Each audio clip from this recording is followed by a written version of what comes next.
ఎలక్షన్లో క్వశ్చన్ చేసిందే who killed బాబాయ్ అని ఇంకా జవాబు రాలేదు. తొందరలో జవాబు కూడా వస్తుంది. దాంట్లో అధ్యక్ష, ఇది ఒక కేస్ స్టడీ. నేను 40 ఏళ్ళు రాజకీయాల్లో ఉన్నా, 14 ఏళ్ళు సీఎంగా ఉన్నా. నేను చాలా మంది ముఖ్యమంత్రులను చూసా.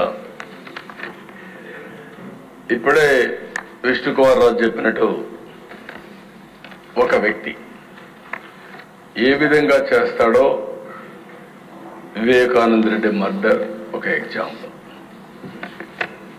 ఎన్ని ట్విస్టులు తిరిగాయో రెండో ఎగ్జాంపుల్. కడాన ఎవడైతే అక్కడ సిఐ సీన్ లో ఉన్నాడో మర్డర్ జరిగిన తర్వాత ఫస్ట్ వెళ్ళాడు. ఈ క్లీన్ చేసే ఆపరేషన్స్ అన్ని చూసిన తర్వాత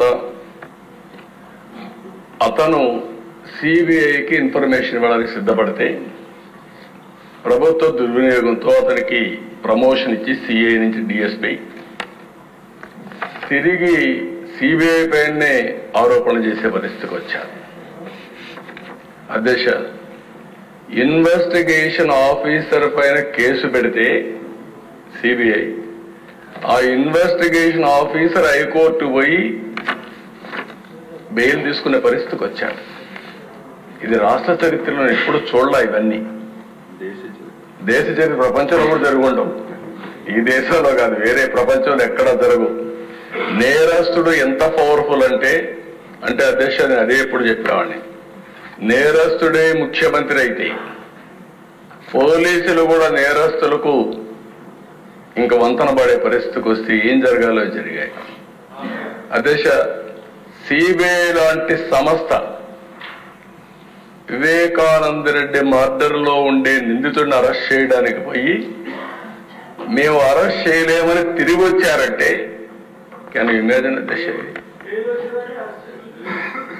తర్వాత కూడా అరెస్ట్ చేయలేదు. ఇప్పటికి కూడా ఏం కాదు, బెయిల్ వచ్చే వరకు అరెస్ట్ చేయలేదు. అంటే దీన్ని ఏ విధంగా అభివర్ణించాలనో అర్థం కాని పరిస్థితి. అంటే ఏం చేస్తారో కూడా మనం గుర్తుపెట్టుకోవాల్సిన అవసరం ఉంది అధ్యక్ష. అది అయిన తర్వాత కోడికత్తి డ్రామా చూసాం, గులకరాయి డ్రామా చూసాం. కోడికత్తి డ్రామా పనిచేసింది కానీ గులకరాయి డ్రామా పనిచేయలేదు. అప్పటికి అర్థమైపోయింది ప్రజలకి. అందుకే మొత్తం వన్ సైడ్ గా ఓట్లేసే పరిస్థితికి వచ్చారు. అధ్యక్ష, ఒక వ్యక్తి ధనదాహంతో ఎక్కడ చూసినా అవినీతి. నేను దీన్ని 41,000 కోట్ల రూపాయల అవినీతి జరిగిందని సిబిఐ ఛార్జ్షీట్ వేశారు. కనీసం అది చూసిన తర్వాత మారతారని చెప్పి ఆలోచిస్తే డబ్బుల పిచ్చతో ఈ రాష్ట్రంలో ఏమేం చేశారో మీరు చూస్తే ప్రజలకు వచ్చే, ప్రభుత్వానికి వచ్చే ఆదాయం మొత్తం 5 సంవత్సరాల్లో దోపిడీ జరిగింది. ఇసుక, మద్యం, మైనింగ్, భూములు, సెటిల్మెంట్లు, లక్షల కోట్ల రూపాయలు దోపిడీ జరిగే పరిస్థితి వచ్చింది. అసమర్థ నిర్ణయాలతో అభివృద్ధి లేక ఆర్థిక వ్యవస్థ పూర్తిగా చిన్నాభిన్నం అయిపోయింది. 2014-19 మధ్య అభివృద్ధి CAGR 13.5%. 2019 నుంచి యథేచ్ఛగా జరిగిన విధ్వంసం వల్ల వృద్ధి రేటు బాగా పడింది.